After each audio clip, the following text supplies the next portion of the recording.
Well, a very good morning on the 29th day of June 23. Usual background traffic noises, unfortunately, and we might also get some hammering. There's some noises from my neighbour's house, workmen, but the plants here are looking absolutely gorgeous. Everything's just perfect. It's a glorious morning, it really is.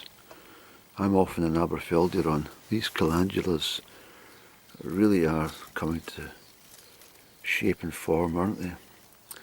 Much bonnier in the sunshine, of course, but in the shade. These Sweet Williams and what do you call them, Andy? The Aga. Oh, my brain. Look.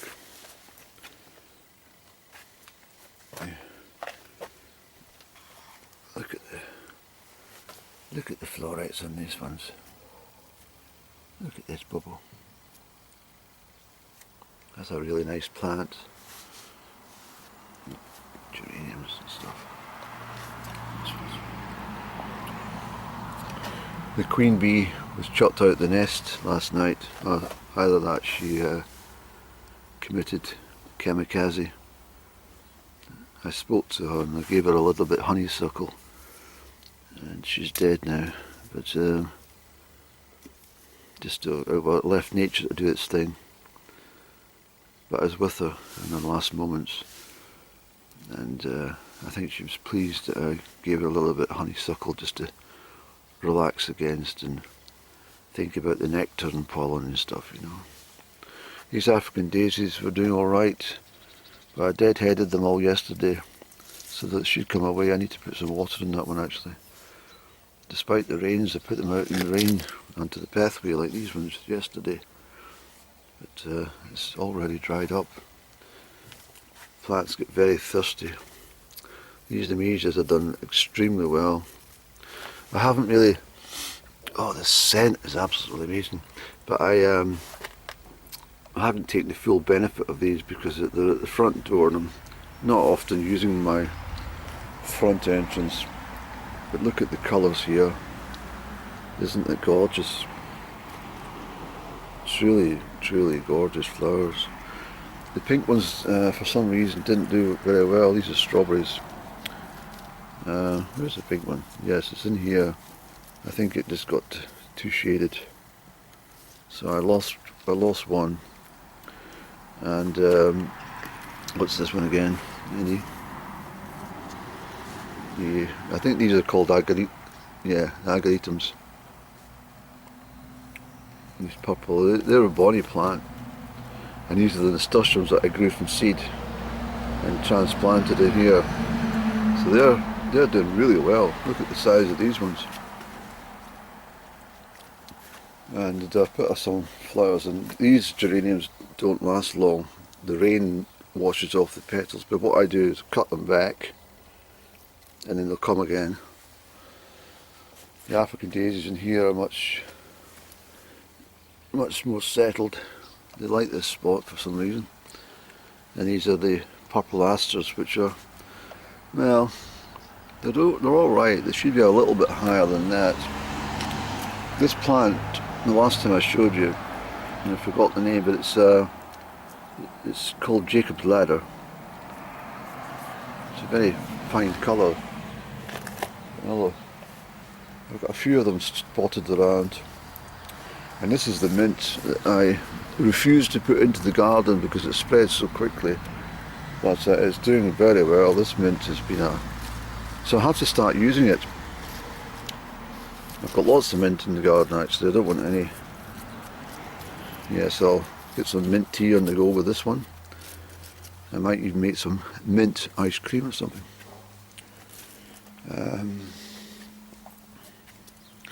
Yeah, so the agaricums is the purple flower, and then we have that verbena here. Not doing so well in the shade as such, but they're all doing all right. Look, when the sun hits all this lot, it looks glorious. The Michaelmas daisies, as I said, normally come out for Wimbledon, so they're just about here. And these will produce a massive white florets for a good couple of weeks. And these heads are, everything's racing ahead. These will come out a golden yellow. Absolutely adored by the butterflies and bees. This is cosmos. I bought this plant. It wasn't in flower, but it is now. It's a very pretty flower, the cosmos. That one I saw in Aberfeldy one day. I don't know if I mentioned it, but I thought it was a tagetes, but I'm now convinced it was actually a very early growth on our cosmos. Just the way it is, sometimes you get mixed up. The sage is doing a lot better now, as is the tarragon, much happier. After the rains, I think they were all struggling with that spell of hot, dry weather we had. And this is self-heal, so I'll leave this to grow in my own garden. Self-heal, I've explained about self-heal quite often, but it's good to have these in the garden, just to pick away. It will heal anything in your body, heal absolutely anything. This spot you know about, because obviously I've told you before that this is all going to be, this corner will be completely landscaped. This little chap's not doing so well, and his friend next door is struggling a wee bit. I dare say it's just not sunny enough in this corner, but these calendulas here are doing absolutely superbly. I need to deadhead some of these, you see. I'll leave that one for a couple of days yet, but you've got to keep on top and deadhead. Look at the beautiful colours, Andy. It reminds me of the gardens at the Jasmine Palace Resort in Egypt. The slugs got to that one, but that's not bad if he nibbles in this and leaves the rest alone. These nasturtiums will come away. But it's such a superb morning, it really is. I can't do anything about the the growth of all this lot. It needs a proper landscape. It's amazing how much plants are actually under the soil in my garden. But they all come up in their own timely fashion and all willing to give a marvellous show. And I told you many times, I can't remember the name of this, but it's absolutely adorable. I should get myself organised and get the name of this one for you. But it goes a beautiful colour in the autumn. I really, really love this plant. I really do. I wish I had more. I have a tendency to pull a lot of them out because they spread quickly, but that one's just doing very well indeed. And I'm very happy with that. As I said previously, all these different trees and that will be tagged. I don't need to tag this one, I know it's around, but I'm going to be lifting these in the winter, and you can perhaps join me when I go to the forest to plant them all up. And I think they'll be a lot happier in the woods than they will be in my garden, because they'll start to struggle. Look, this round here, I mean, look what's happened during the hot weather. It's got a little bit tired, and that's not fair. So, I mean, the same thing would happen in the woodland, of course, but it's just struggling a little bit. But I obviously covered my children off.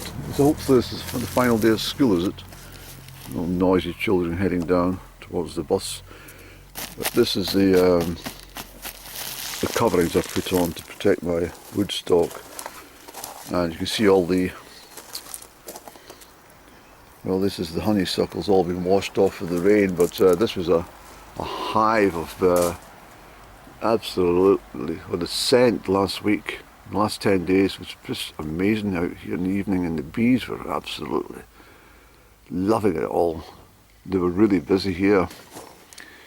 I think the bees in that nest box were only here waiting for the honeysuckle to do its thing, and then they've decided that it's time to leave the roost, because I think they have gone now after the queen got chopped out last night. I think I saw one yesterday going in, But I was sitting here having my cigarette at tea time last night before my tea was cooked off, and I saw it getting lobbed out, or it jumped out of the hive. So there we go, it's there, and it's passed over, I'm afraid. What a shame. God bless the little thing. I don't mind working away, but I hate the low vibrational music. It can't seem to work unless I've got this low vibrational music in the background.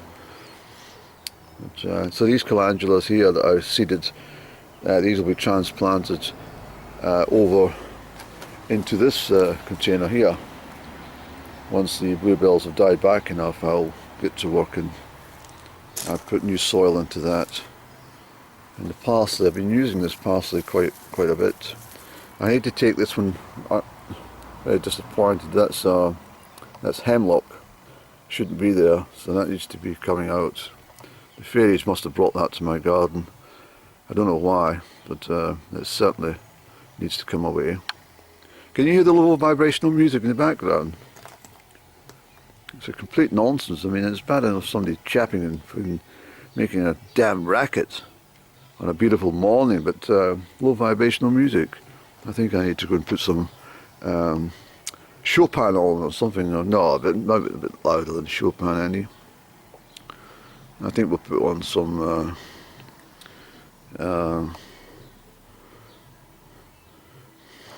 The Lark is Setting by Vaughan Williams or something, yeah. No, it's maybe not. I think we'll put the pipes on. I think we'll put the Peacock on full blast. Just show my displeasure that there's low vibrational music at 8:30 in the morning. And now the willows all starting to come into bloom. The bees love that too. All the insects love those plants. And the sparrows, they love jumping around and balancing on the stems. And then, of course, it makes feed for the sparrows. And the robin came, he's come along, he's come back a couple of times, quite surprisingly. He's come and sat on top of that. My washing's been out for a couple of days. I haven't been lazy, it's just that it got soaked again yesterday, so it should be dry today. I've got another load on just now. Why am I telling you all this? Don't know. But the robin was sitting there. I came out to say, hello, I'm sorry about things the way it turned out. And he disappeared. 3 times this has happened, so he's obviously coming around to say, look, I'm not very happy with you, Andrew, but you know, obviously I like your garden and I like coming, you know, nestling around here in the winter months, so I'm just coming to let you know I'm not very happy, I'm not speaking to you. So he's not hung around, he's disappeared over that way. So we'll see what happens. But these are all doing well. I've obviously staked everything up here. And everything's just done its own thing. There's such a noise, isn't it, in the background? I mean, can you hear that low vibrational noise? It's just music. It's just awful, absolutely damn awful. It's not to my liking at all. Anyway, I'm not too fussed because I'm heading off to Aberfeldy and my bread run.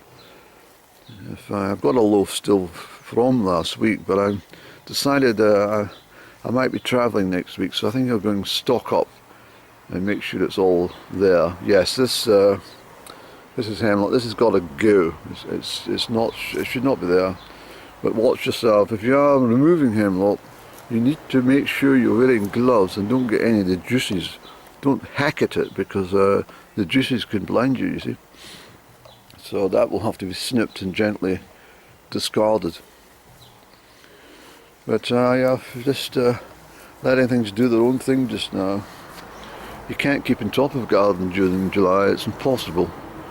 Everything just expands and grows and goes completely crazy. These plants are all just, you know, it's like the children is in the last day of school. And they all come out and they go crazy, screaming and shouting to each other, hooray, we're off for weeks and weeks and weeks. Well, the plants all jump out and scream and say, we're here, we're having a great time in the garden. It's lovely to be in here in the sunshine, and you can see them all screaming out for pleasure. There's no pleasure listening to that damn racket next door. But as I said, these will get transplanted in the next couple of days. They're doing alright. They've got enough root ball in the balsam. They're quite happy. The rain's made a fantastic difference. Obviously I cut back the rhododendron to make some space, but this Sweet Cicely is in the wrong place. It should not be there, but I've cut it back once. I don't want to cut it back again. I mean, if you go for a haircut, for example, I mean, you know, if you're a lady stylist or something, you go and you get the style and haircut, you don't go back a week later and get another one. You just leave it. But, so I don't want to give him another haircut. But everything's doing very well. I'm very chuffed, apart from this is in complete disarray here, but I don't have enough time to do all these little OCD organisational things at the moment. I've got enough on my plate with all the different things I do in a day. But I'm hopefully you're enjoying the garden here. Look at this very, very colourful spot. I'm quite happy. And I've deadhead these pink carnations, the dianthus as well. And you can see them all coming through. They all struggled in that hot weather, unfortunately, and I felt a bit sorry for them. But nevertheless, they're all coming away fine. I can't remember the name of this Andrew, but I've got several of these in the garden, and these are absolutely adored by both butterfly and bee. But let's not natter on too much, Andy. Otherwise, we'll look at the sweet peas at the back. These are perennial sweet peas I have. They come out of a violet colour. You can see one's already starting to show their colour on the stem. You can see. So there's a mess of purple and the backdrop to all the yellows and whites and everything. And then of course the nettles at the back there, they've already gone to seed, so I need to gather some of the silver seeds from my concoctions. I've got a lot to do. It's impossible to keep up with everything at this time of year. So hence why there's not so many vlogs either. I just, do you understand? I can't do bloody everything. And anyway, who wants to be sitting inside a day like this? It's absolutely gorgeous. And I'm off to have a fell event. I think I'll take the smaller car today. I think I will. I don't fancy trundling along with the big no, I think I'll take the smaller one and zip up that glen, and I think what we'll do, Andy, I think we'll get our provisions, and I think we'll zip out to Acharn. There's a cave I want to see at Acharn, so I think I'll go there just for a little while. How's that? Okay, coal bunker. Still full with all my heather strands. I'm waiting to get the right price of my coal. But that's all my heather, it's bone dry. Fantastic kindling. Another struggle trying to get a fire lit with that stuff. Okay, thanks for watching, and I can confirm that this is now over for the season, but they've been marvellous friends, and they really have been a joy, day and night, just you know, for me, particularly when I was working here a few weeks back. Very conscious that they were getting annoyed at me chapping and banging things and stuff, but you know, we got on in a very cordial sort of way, and you know, muttered away and said to them, you know, I won't be a moment, and flitting around it there. This is okay, Andy, thanks for letting us know, just so I can inform the Queen that you're not going to be, you know, pestering us or anything. I said, no, just do a few chores and then I'll move on somewhere else. Okay, thanks, Andy. Okay, I'll pop back in and let her know. Bye bye.